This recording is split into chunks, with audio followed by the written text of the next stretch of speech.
ومن نعمره ننكسه في الخلق أفلا يعقلون وما علمناه الشعر وما ينبغي له إن هو إلا ذكر وقرآن مبين لينذر من كان حيا ويحق القول على الكافرين أولم يروا أنا خلقنا لهم مما عملت أيدينا أنعاما فهم لها مالكون أولم يروا أنا خلقنا لهم مما عملت أيدينا أنعاما فهم لها مالكون وذللناها لهم فمنها ركوبهم ومنها يأكلون ولهم فيها منافع ومشارب أفلا يشكرون واتخذوا من دون الله آلهة لعلهم ينصرون لا يستطيعون نصرهم وهم لهم جند محضرون فلا يحزنك قولهم إنا نعلم ما يسرون وما يعلنون أولم ير الإنسان أنا خلقناه من نطفة فإذا هو خصيم مبين وضرب لنا مثلا ونسي خلقه قال من يحيي العظام وهي رميم قل يحييها الذي أنشأها أول مرة وهو بكل خلق عليم الذي جعل لكم من الشجر الأخضر نارا فإذا أنتم منه توقدون أوليس الذي خلق السماوات والأرض بقادر على أن يخلق مثلهم بلى وهو الخلاق العليم إنما أمره إذا أراد شيئا أن يقول له كن فيكون فسبحان الذي بيده ملكوت كل شيء وإليه ترجعون صدق الله العلي العظيم. الفاتحة مع الصلوات. اللهم صل.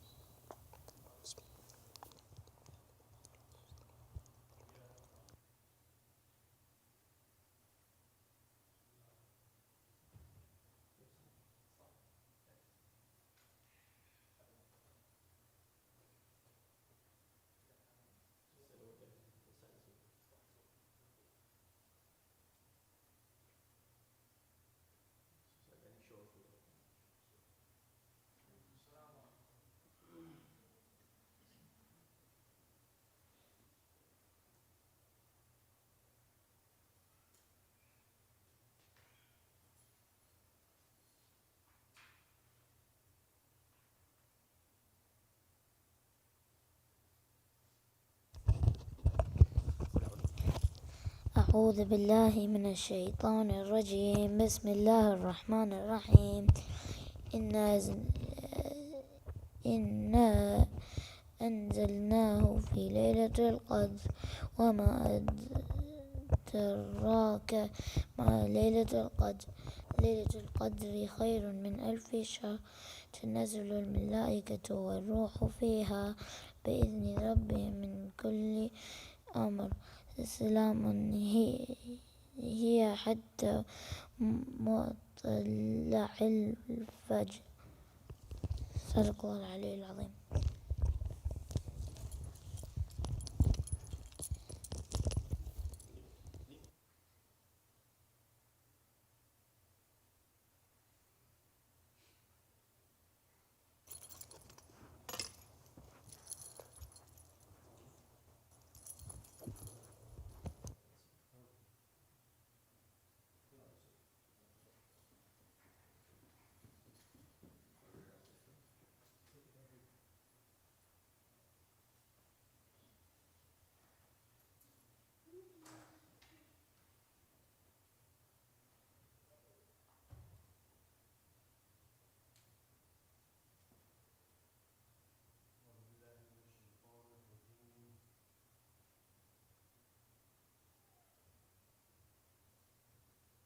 أعوذ بالله من الشيطان الرجيم. بسم الله الرحمن الرحيم. اللهم صل على محمد وآل محمد. بسم الله الرحمن الرحيم. اللهم إني أسألك وأتوجه إليك بنبيك نبي الرحمة محمد صلى الله عليه وآله، يا أبا القاسم يا رسول الله، يا إمام الرحمة، يا سيدنا ومولانا، إنا توجهنا واستشفعنا وتوسلنا بك إلى الله وقدمناك بين يدي حاجاتنا، يا وجيها عند الله اشفع لنا عند الله. يا أبا الحسن، يا أمير المؤمنين، يا علي بن أبي طالب، يا حجة الله على خلقه، يا سيدنا ومولانا، إنا توجهنا واستشفعنا وتوسلنا بك إلى الله وقدمناك بين يدي حاجاتنا، يا وجيها عند الله اشفع لنا عند الله. يا فاطمة الزهراء، يا بنت محمد، يا قرة عين الرسول، يا سيدتنا ومولاتنا، إنا توجهنا واستشفعنا وتوسلنا بك إلى الله وقدمناك بين يدي حاجاتنا، يا وجيهة عند الله اشفعي لنا عند الله. يا أبا محمد، يا حسن بن علي، أيها المجتبى، يا ابن رسول الله، يا حجة الله على خلقه، يا سيدنا ومولانا، إنا توجهنا واستشفعنا وتوسلنا بك إلى الله وقدمناك بين يدي حاجاتنا، يا وجيها عند الله اشفع لنا عند الله.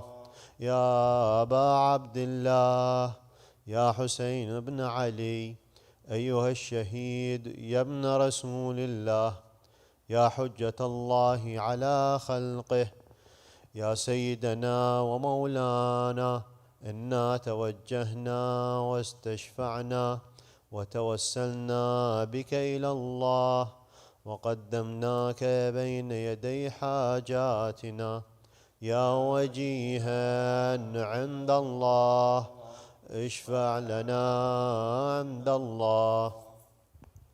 يا ابن الحسن، يا علي بن الحسين، يا زين العابدين، يا ابن رسول الله، يا حجة الله على خلقه، يا سيدنا ومولانا، إنا توجهنا واستشفعنا وتوسلنا بك إلى الله وقدمناك بين يدي حاجاتنا، يا وجيها عند الله اشفع لنا عند الله. يا أبا جعفر، يا محمد بن علي، أيها الباقر، يا ابن رسول الله، يا حجة الله على خلقه، يا سيدنا ومولانا، إنا توجهنا واستشفعنا وتوسلنا بك إلى الله وقدمناك بين يدي حاجاتنا، يا وجيها عند الله اشفع لنا عند الله. يا أبا عبد الله، يا جعفر بن محمد، أيها الصادق، يا ابن رسول الله، يا حجة الله على خلقه، يا سيدنا ومولانا، إنا توجهنا واستشفعنا وتوسلنا بك إلى الله وقدمناك بين يدي حاجاتنا، يا وجيها عند الله اشفع لنا عند الله. يا أبا الحسن يا موسى بن جعفر أيها الكاظم يا ابن رسول الله، يا حجة الله على خلقه، يا سيدنا ومولانا، إنا توجهنا واستشفعنا وتوسلنا بك إلى الله وقدمناك بين يدي حاجاتنا، يا وجيها عند الله اشفع لنا عند الله. يا أبا الحسن يا علي بن موسى أيها الرضا يا ابن رسول الله، يا حجة الله على خلقه، يا سيدنا ومولانا، إنا توجهنا واستشفعنا وتوسلنا بك إلى الله وقدمناك بين يدي حاجاتنا، يا وجيها عند الله اشفع لنا عند الله. يا أبا جعفر يا محمد بن علي أيها التقي الجواد يا ابن رسول الله، يا حجة الله على خلقه، يا سيدنا ومولانا، إنا توجهنا واستشفعنا وتوسلنا بك إلى الله وقدمناك بين يدي حاجاتنا، يا وجيها عند الله اشفع لنا عند الله. يا أبا الحسن يا علي بن محمد أيها الهادي النقي يا ابن رسول الله، يا حجة الله على خلقه، يا سيدنا ومولانا، إنا توجهنا واستشفعنا وتوسلنا بك إلى الله وقدمناك بين يدي حاجاتنا، يا وجيا عند الله اشفع لنا عند الله. يا أبا محمد يا حسن بن علي أيها الزكي العسكري يا ابن رسول الله، يا حجة الله على خلقه، يا سيدنا ومولانا، إنا توجهنا واستشفعنا وتوسلنا بك إلى الله وقدمناك بين يدي حاجاتنا، يا وجيها عند الله اشفع لنا عند الله. يا وصي الحسن والخلف الحجة أيها القائم المنتظر المهدي يا ابن رسول الله، يا حجة الله على خلقه، يا سيدنا ومولانا، إنا توجهنا واستشفعنا وتوسلنا بك إلى الله وقدمناك بين يدي حاجاتنا، يا وجيها عند الله اشفع لنا عند الله.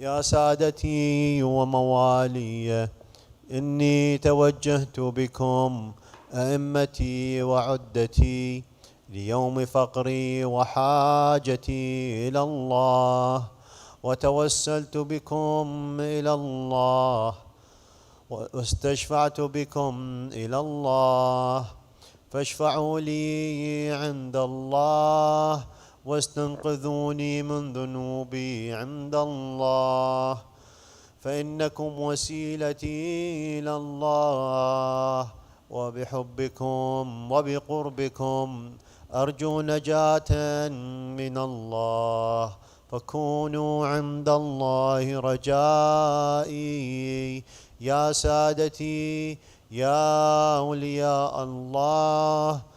صلى الله عليهم أجمعين، ولعن الله أعداء الله ظالميهم من الأولين والآخرين، آمين رب العالمين. اللهم صل على محمد.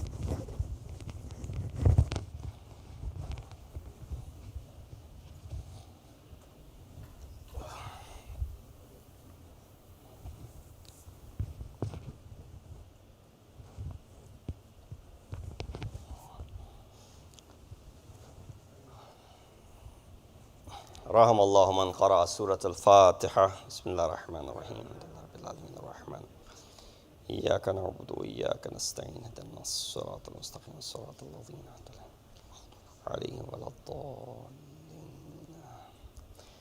Please recite on the Surah Fatiha for Marhum Al-Maghfur Abd al-Nabi Zaybak Abu Bashir. Surah Fatiha. بسم الله الرحمن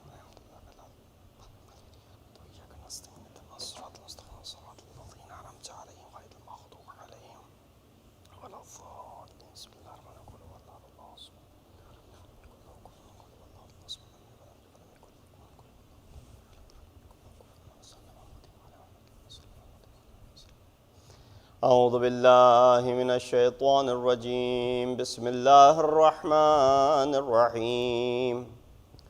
الحمد لله الذي قصرت عن رؤيته أبصار الناظرين وعجزت عن نعته أوهام الواصفين. الحمد لله رب العالمين.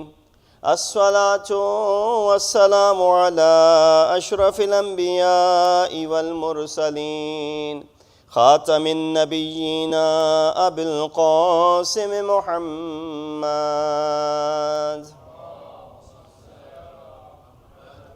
وأهل بيته الطيبين الطاهرين المعصومين الذين أذهب الله عنهم الرجس وطهرهم تطهيرا.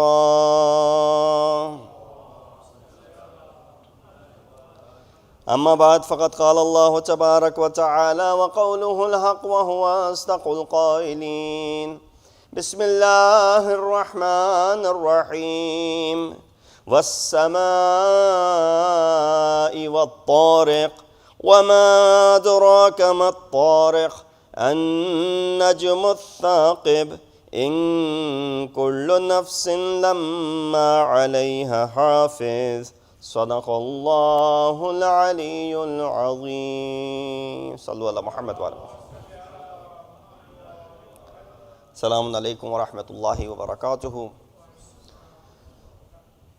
A combination of the two programs, we had an Isal Sawab Majlis for Marhum Abdul Nabi Zaybak Abu Bashir, and as well as our regular Tuesday night Dua Tawassul program.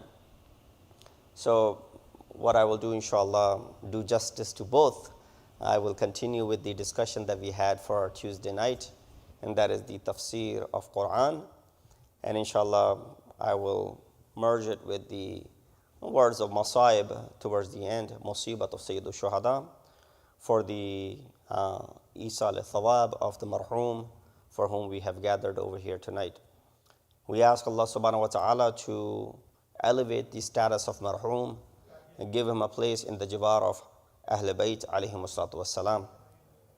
And we ask Allah to bestow sabr to the bereaved family for the loss that they have suffered.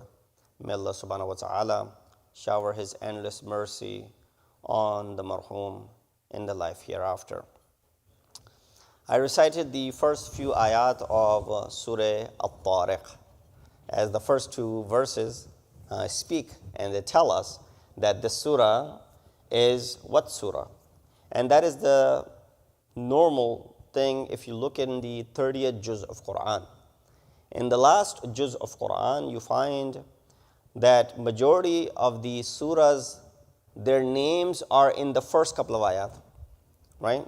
So we had Surah Buruj the other night. It began with the word Buruj. We had Surah Infitar, Infatarat was there. We had Surah Inshiqaq, Inshaqqat as-sama, or Shaqqat, the ayat was there. When you had Surah Naba, it began Amma yatasa'alun anin naba'il azim. And similarly, Abasa wa Tawalla and all those surahs in the 30th juz of Quran. Sabbih Hisma Rabbikal Ala, which is the next surah coming up. All of these, you find it's easy to locate and understand the name of the surah because it's the very first or the second ayat in which the surah name is found. In this 86th chapter of Quran, known as Surah at-Tariq, it begins by saying, وَالسَّمَاءِ وَالطَّارِقِ وَمَا أَدْرَاكَ مَا-الطَّارِقِ, that by the sky and the night. And this Tariq, I will explain towards, I'll explain right now. The word Tariq refers to something which bangs, something that you strike with. Or rather something which is a bang, which is a strike. In Farsi they say kubande, or that which makes a noise when it is hit upon something. So when two things, come into contact, you hear this noise. And when hammer is hammering on something, you have that noise. This concept of something being hammered down is called, or striking or banging is called at-tariq. From this you have the word taraqa. It came from the word taraqa. And mitraqa is the tool which is used to bang. Mitraqa, I don't know if it's used in common Arabic. Mitraqa is something which you use to bang something with. And that's why the word tariq, which is the path upon which we walk. Why is it called tariq? Because when we put our foot on the ground, we are striking the ground. We're banging onto the ground. We're striking onto the ground. So that's why the word tariq comes from the same root. So it's sometimes fascinating if you like Arabic grammar, you find one word, and from that one root you can get to all of these. Ism fa'il, ism maf'ul, ismul ala, and all of these different words can be derived from it, and you can understand the core meaning of it. So that's what the word at-Tariq over here refers to. And then it says, وَمَا أَدْرَاكَ مَا-الطَّارِقِ. This is again a common theme in Quran. Many places you've seen that after mentioning something new, Allah subhanahu wa ta'ala right away asks a question. And what do you know what is Tariq? Where else have you seen this? The young man recited the surah Al-Qadr. It started with saying, Bismillah ar-Rahman, Inna anzalnahu fi laylatil qadr, wa ma adraka ma laylatul qadr.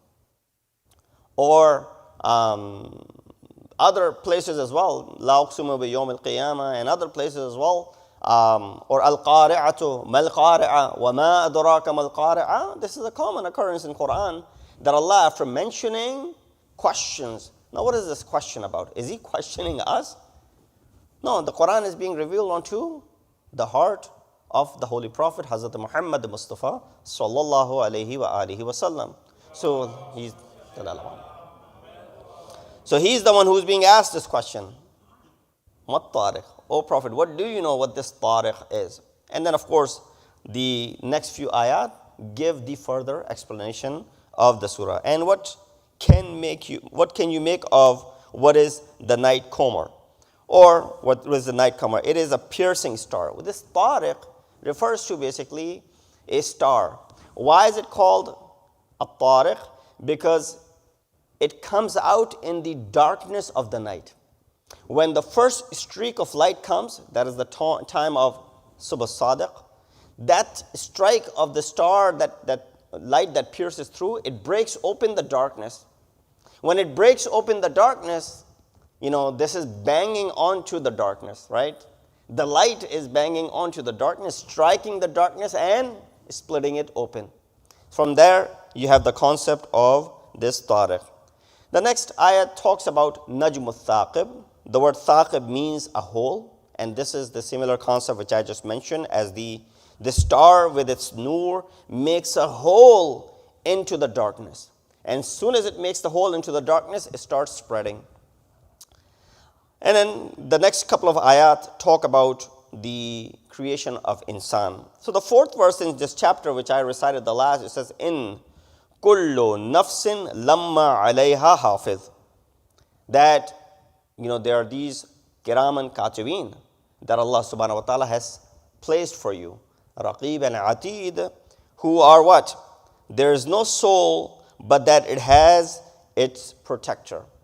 Meaning these two angels are there sort of protecting you. And Allah subhanahu wa ta'ala in Surah Infitar, which we discussed a few weeks ago, has the similar ayat. He says, وَإِنَّا عَلَيْكُمْ لَحَافِظِينَ كِرَامًا كَاتِبِينَ يَعْلَمُونَ مَا تَفْعَلُونَ. That indeed Allah subhanahu wa ta'ala has created over you these watchers, the noble writers. They know whatever you do. And even sometimes you are oblivious of it. But the beauty of these kiraman katibin that Allah has created, and this is where the concept of accountability comes into play, that tomorrow we'll be held accountable. Whatever we do, we'll be held accountable for that. And so the death is that reality where we need to be sharp and we need to be ready for it. So when these kiraman katibin are there, does that mean Allah subhanahu wa ta'ala has given them absolute authority to see whatever we do? No. Amir al-Mu'mineen, Imam al-Muttaqeen, Ali ibn Abi Talib alayhi salatu wassalam, Allahumma salli ala Muhammad wa ala, in Dua Kumail highlights this.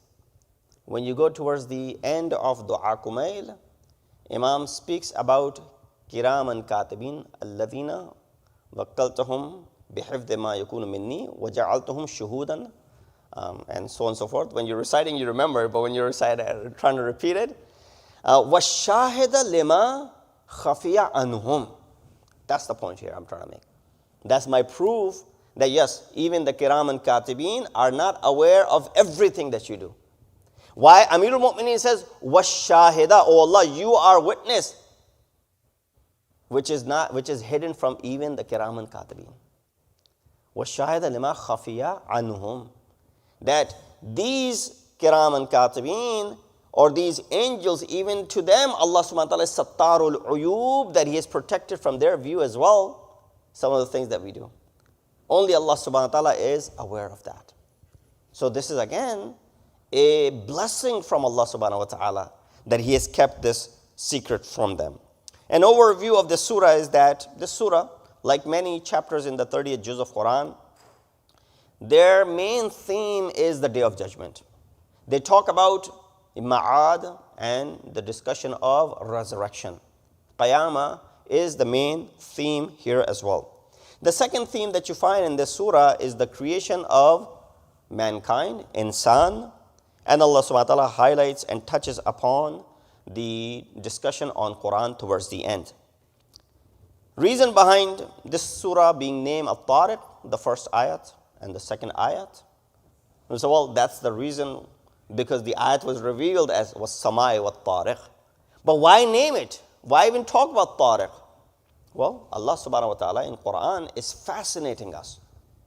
14 centuries ago, when humans have not progressed to even have basic necessities of the life, have electricity, have other mode of communication or transportation, let alone going to the outer world.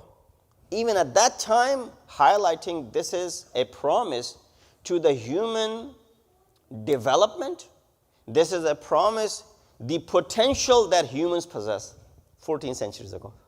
When Allah is talking about وَالسَّمَاءِ وَالطَّارِقِ وَمَا أَدْرَاكَ مَا الطَّارِقِ, An-Najm.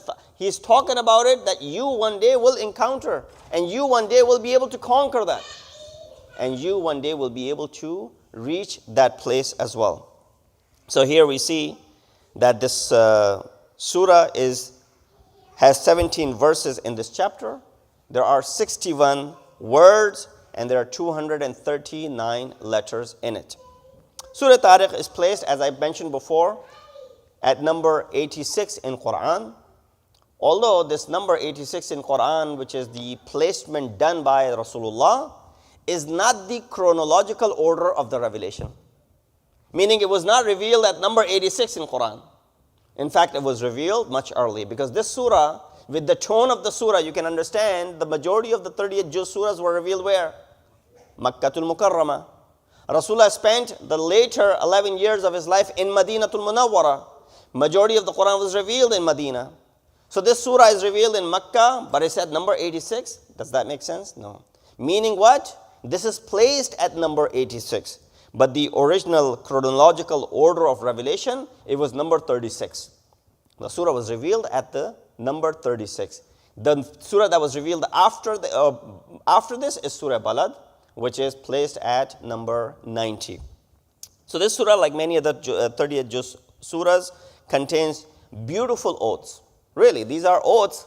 These are the qasam that Allah subhanahu wa ta'ala is taking, but they're beautiful qasam. They're taken to awaken the conscience of mankind.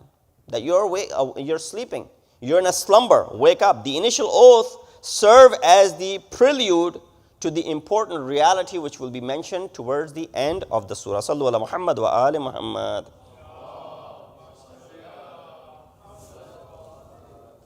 As I mentioned, the main objective of the surah is to talk about ma'ad, qayamat, resurrection, that we're all sent in this world temporarily. We're all here for a moment, for one moment or 2 moments. We should be treating this world as what? As an airport, as a train station, as a bus stop, as a taxi stand. Do you intend to stand at the taxi stand forever? Do you intend to spend days and nights at the airport? Do you intend to spend nights sleeping at the train station or sitting at a bus stop? No. You go to a bus stop because you have a bus to catch. You go to a train station because in an hour or so you have a train to catch. You go to the airport because in a couple of hours you're going to catch a flight to your other destination. And that is the reality of life as well, brothers and sisters. That we are in this world and we should consider this world to be what? A temporary abode where we are standing at an airport or a train station. And you don't make this temporary abode to be a permanent place of residence. You're only here for a few hundred years. Back in the time, people used to live for a few hundred years. In the time of Hazrat Nuh, people had long lives. And therefore, there was a man who was worshipping Allah subhanahu wa ta'ala. In the middle of the heat, while the sun is bearing down on him, and he was in the state of sajda. This is the time of Hazrat Isa ibn Maryam alayhi salatu wasalam. Hazrat Isa went up to him. He said to this man, why don't you go into a shade and do the ibadat of Allah subhanahu wa ta'ala? The man responded that Allah subhanahu wa ta'ala, or he said, I've seen you that you're doing ibadat under the sun and you're constantly in the state of ibadat. He says, someone told me that I will get to live for 700 years. And I thought, what, better, because Hazrat Isa asked him, go pray at your home. Why are you praying in the middle of the, road and where the sun is beating down on you? He said, someone told me I would get to live for 700 years. I thought it's not enough time for me to go ahead and build a house for myself. Why should I build a house for me when I'm only going to be here for 700 years? So therefore, I did not build a house for myself, because I'm only here for 700 years. Hazrat Isa then told him, there will come a time when people, their life expectancy will only be up to 60, 70, 80. And then they will build huge mansions and forts for themselves. They will spend lives living. That man responded, if I had only 60 or 70 years of my life, I would only spend in one sajda to Allah subhanahu wa ta'ala. I won't even lift my head back up from the sajda and prostration to Allah if I only had 60, 70 years. I have 700 years. I don't consider this place to be a permanent place of residence, so therefore I don't have a house. Similar incidents with Hazrat Isa alayhi salatu wasalam, that he was walking with his Hawariyun, right? Companions. And then the Hawariyun said to Hazrat Isa, we feel that you should have a house of your own. And a big house, and a house with, all the amenities. Hazrat Isa said, okay, you want to build a house for me? He said, yes, we want to build a house for you. Hazrat Isa said, okay, I'll take you to the place where you should build a house for me. Hazrat Isa brought him to a place where there was a large body of water, maybe a sea, maybe a river. And he said, build me a house in the middle of this sea. Build me a house in the middle of this river. Of course, back in the day, they didn't have the technology to build a house on them. Nowadays, you can probably think about it, as there are many man-made islands. But Isa said, build me a house in the middle of this water. People said, Ya Nabi Allah, it's impossible. For the house, you need a foundation. It has to be on a firm ground so we can build it so that it's strong. Hazrat says, yes, why can't you build it on the river? He said, because we can't put the foundations down on it. And then it will be washed away. He said, yes, this is the reality of the life. I want a house which does not have this longevity so that I don't get attached to it. I don't want to be attached to this world for a long, long time because I'm only here for a few moments. There are many such stories in the life of Prophet Isa and Hazrat Musa, Nabiyana alayhim ala wassalam. Sallu ala Muhammad wa ala Muhammad. So this surah, Surah at-Tariq, and I'll bring you towards the conclusion, predominantly revolves around the two main topics of Ma'ad and resurrection.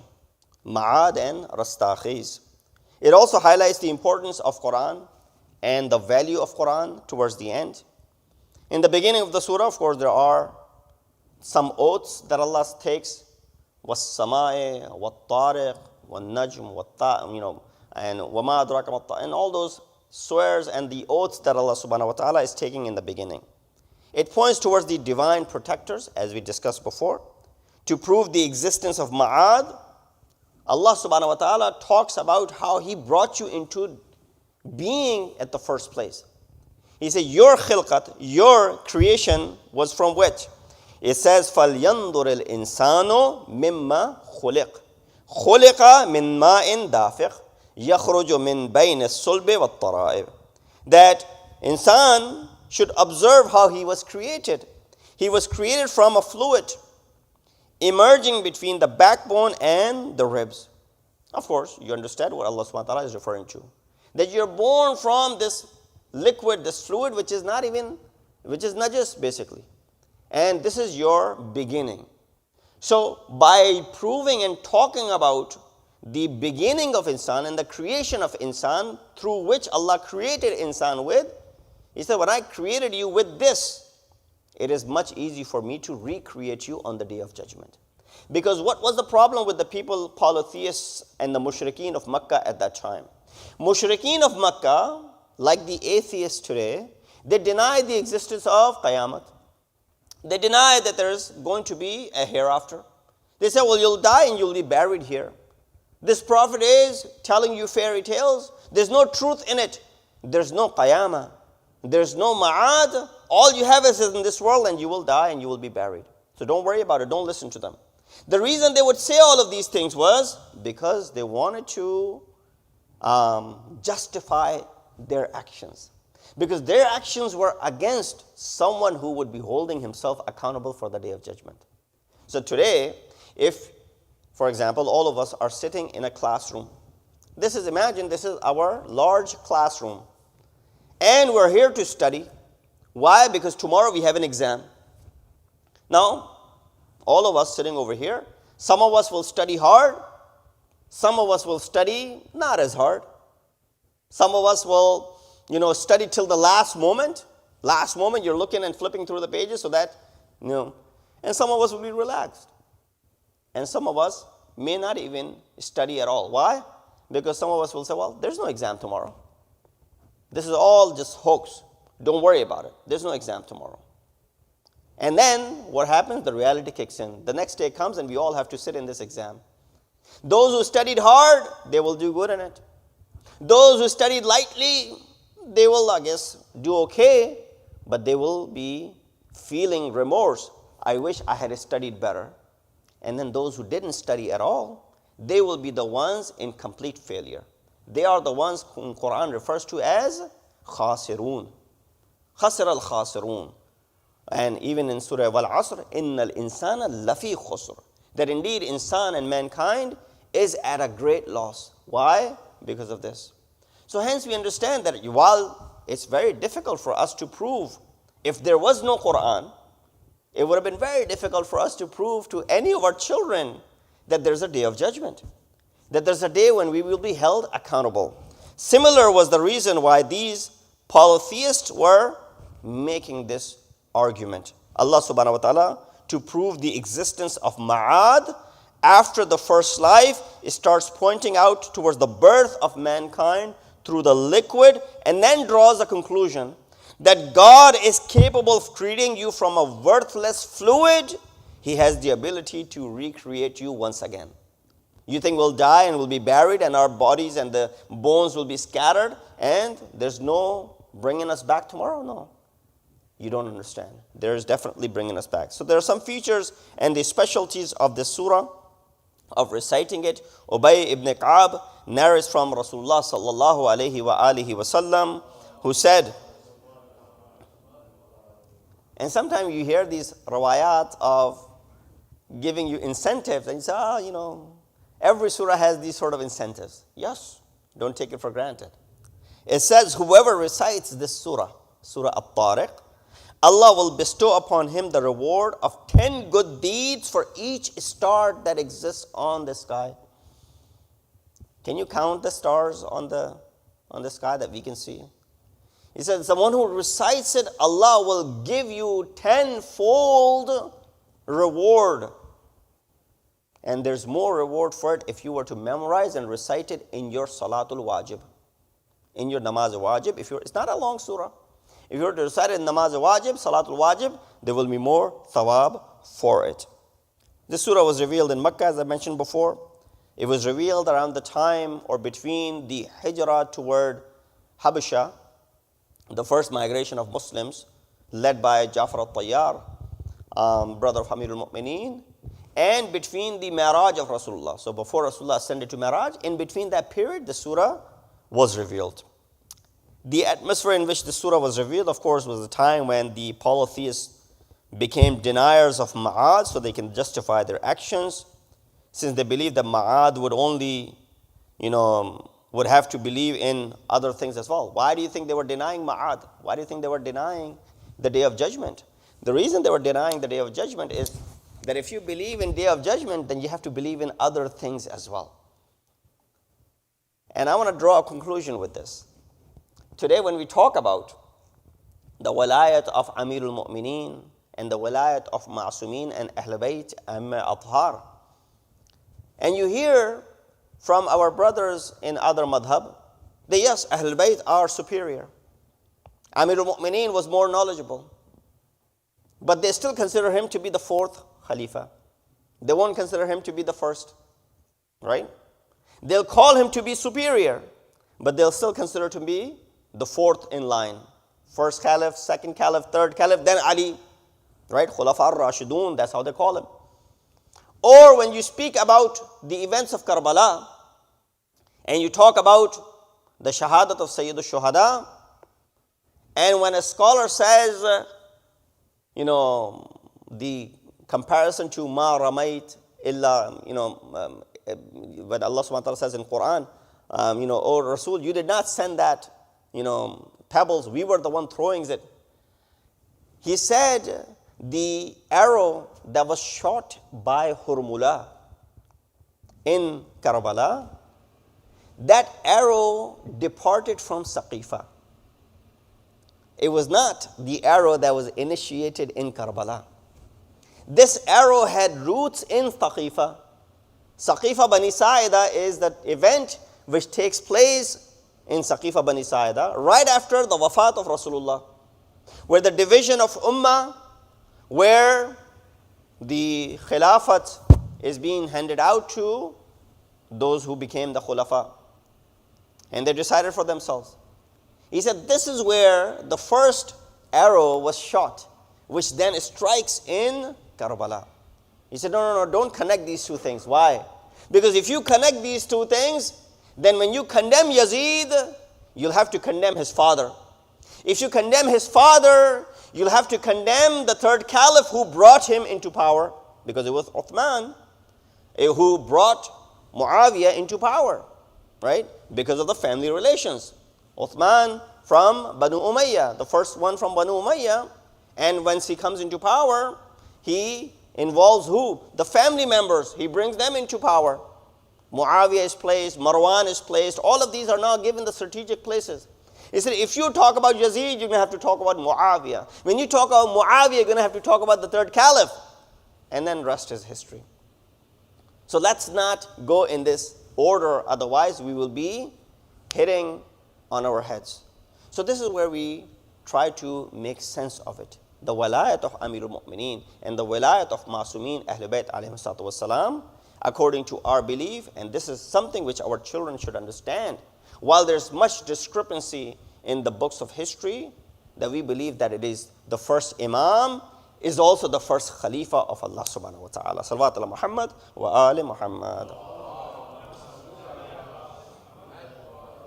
So this surah, in a summary which I mentioned to you, Surah at-Tariq, chapter 86 from Quran, talks about Qayamat and Ma'ad.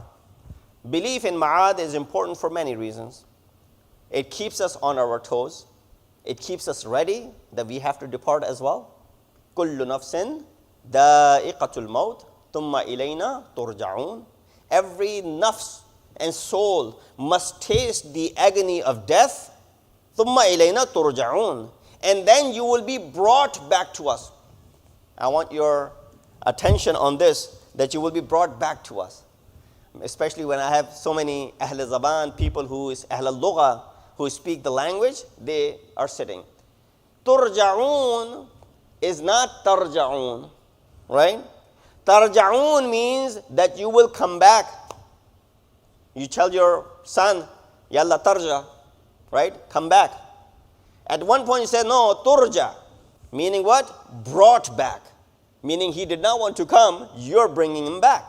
Allah subhanahu wa ta'ala in the ayat of Quran says what? كُلُّ نَفْسٍ دَائِقَةُ الْمَوْتِ. Every soul must taste the agony of death. ثُمَّ إِلَيْنَا تُرْجَعُونَ. And then they will be brought back to us. Meaning what? Meaning if it was left up to us, we don't want to go back. If it was left up to us, we wouldn't even make an effort to go back. Because we know that there's a hereafter. Now we're going to go ahead and work towards it. Now we're going to go ahead and make sure that we have done something to show to Allah subhanahu wa ta'ala on the Day of Judgment. There's something that we can put on the mizan, on the balance, on the scale, which is there as far as our shafa'at is concerned. So, ma'ad is that important. So one thing ma'ad does, it keeps you on your toes. And the fact that you don't know when your death will take place, that itself is also a bigger task. If we knew, that would be a problem. When we don't know, it's also a problem. Because you don't know when your death will come. No soul, Surah Luqman says, no soul knows when the death will come upon them and in which land they will be buried. You don't know which land you will be buried. In your thinking, you were saying, okay, I'll go ahead and book my grave over here. God knows if you're going to die over here. Many people who purchased their graves over here, they went for ziyarah and they passed away in Karbala. They passed away in Najaf. And then they were buried in Karbala and Najaf. People purchased their graves over here. They went with their families for vacation to Pakistan or India or other places, Iran or Iraq. They died over there. Now they're going to be buried over there. So no soul knows when they will die and no soul knows where they will be buried. That's why in Surah Al-Imran, Allah subhanahu wa ta'ala says, وَلَا تَمُوتُنَّ إِلَّا وَأَنْتُمْ مُسْلِمُونَ. Do not die. Oh Allah, dying is not in our hands. You give us the death. You give us the life. He said, yes, dying is not in your hand. وَلَا تَمُوتُنَّ إِلَّا وَأَنْتُمْ مُسْلِمُونَ. But how you die is in your hand. You don't control when you die, but in which state you're dying is in your hands. Allah wants to see you die in the state of submission. Allah wants to see you die and leave this world in the state of Iman. And the marhum for whom we are here gathered, I did not know the marhum, but from the family that he raised, the children who are here, the family members, seems that the person has spent his life, performing the deeds so that they could be accounted for it tomorrow in the Day of Judgment. And we find if it wasn't for the masa'ib of Ahlul Bayt, it would be very difficult for us to mourn for our own deceased. When you lose a father, there's no replacement of a father. When you lose a mother, there's no replacement for a mother. You lose a sibling, there's no replacement for a sibling. Every person has their unique place, but especially a father. Why? Because father is someone who gives you your name and your identity. In Risalat al-Huquq, fourth Imam says, know that your father is your asl and you are the far'. He is your root and you are the branch. If there's any good in you, let it be known the root of that goodness is your father. So don't overlook that concept ever. This is one of the rights that we have towards our parents. So those who have their parents alive, this is an opportunity for you to serve them, to make sure that you don't even say, وَلَا تَقُلْ لَهُمَا أُفٍّ. Out of annoyance, don't even utter the words, uff. What are you doing? Out of annoyance, don't even say, don't shun them away. وَلَا تَنْهَرْهُمَا. Don't shun them away. قُلْ لَهُمَا قَوْلًا كَرِيمًا. If you want to speak to them nobly, using the words which are noble. That's if you want to communicate with them. But if you can't use noble words, don't even use the word uff when it comes to your fatherly figure. And the second reason, the death of a father is devastating, because that's when the world start calling you yatim. You do not become yatim before the death of anyone else, but after the death of your father. You look at the example of Rasulullah. He comes into this world in the state of yatim. He's an orphan. He's raised an orphan. But of course, Hazrat Abu Talib makes sure that Rasulullah does not feel the void of his father. Brothers and sisters, before I bring you to conclusion, one quick note about yatim. There are many yatama in the world. There are aitam all over the world. People die, accidents happen, especially back home. We find there are a lot of uncertain deaths that happen at a young age, and now these kids are left. They're aitam, they're yatama, and there's nobody to take care of them. Provide for them. Take care of them because you have the means to do so. Rawayat mention there are no shortcuts in Islam. But if there's a shortcut to get to paradise, is to do the kifalat of a yatim. Is to do the custody, or to take care of a yatim. Kifalat, meaning you provide for a yatim. Rasulullah said this, Ana vakafilul yatim kahatayn fil jannah. Me and the one who takes care of a yatim will be like this on the Day of Judgment. Meaning, together with Rasulullah at the pond of Kawthar. But come to Karbala, you find all of these yatim. Who has become yatim in Karbala? There's so many kids, there's so many daughters that are left behind. Now they don't have a father. The 4-year-old daughter of Sayyid al-Shuhada, she's waiting for the father. And as Imam Hussein was departing, she comes close and she's bidding farewell to her father. She says, "Oh father, one last time, if you can make me sleep on your chest." Because she used to sleep on the chest of her father. Imam Hussein comes down from the horse, puts his 4-year-old daughter onto his chest, and the father and the daughter weep and cry until they pass out. Zainab al-Kubra comes, wakes them up, separates the daughter with Hussein, Imam Hussein says to the young daughter of his, oh my daughter, today is the last time you get to sleep on the chest of your father. I want to address all of those people who have young children, how they're attached to you. Imam said, this is the last time you get to sleep on the chest of your father. From this moment on, your brother Ali Asghar Abdullah Radi, he will sleep on the chest of your father, and you will be sleeping with your mother. If your mother puts you to sleep, and don't argue with her because your father is not there. Imam Hussein makes his way to Karbala, makes his way to Maqtal. Imam bids farewell to everyone. Alaykunna minni salam. When he bids farewell to all the women, Imam makes his way to Maqtal. And then once Imam attains the Shahada, there comes the time after the Shahadat of Sayyid al-Shuhada that his 4-year-old daughter is walking around into the desert. Oh Baba, where are you? ألا لعنة الله القوم الظالمين وسيعلم الذين ظلموا أي منقلب ينقلبون إن لله وإنا إليه راجعون. Oh Allah, please accept our ibadah tonight. Oh Allah, we have committed a lot of sins. Please forgive our sins.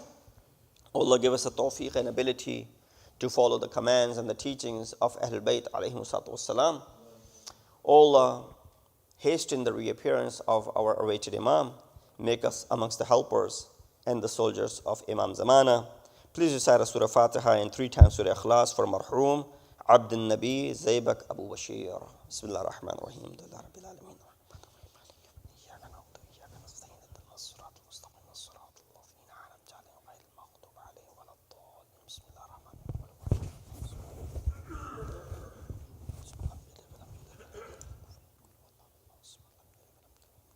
ربنا تقبل منا إنك أنت السميع العليم اللهم صل على محمد وعلى متوجه زيارة.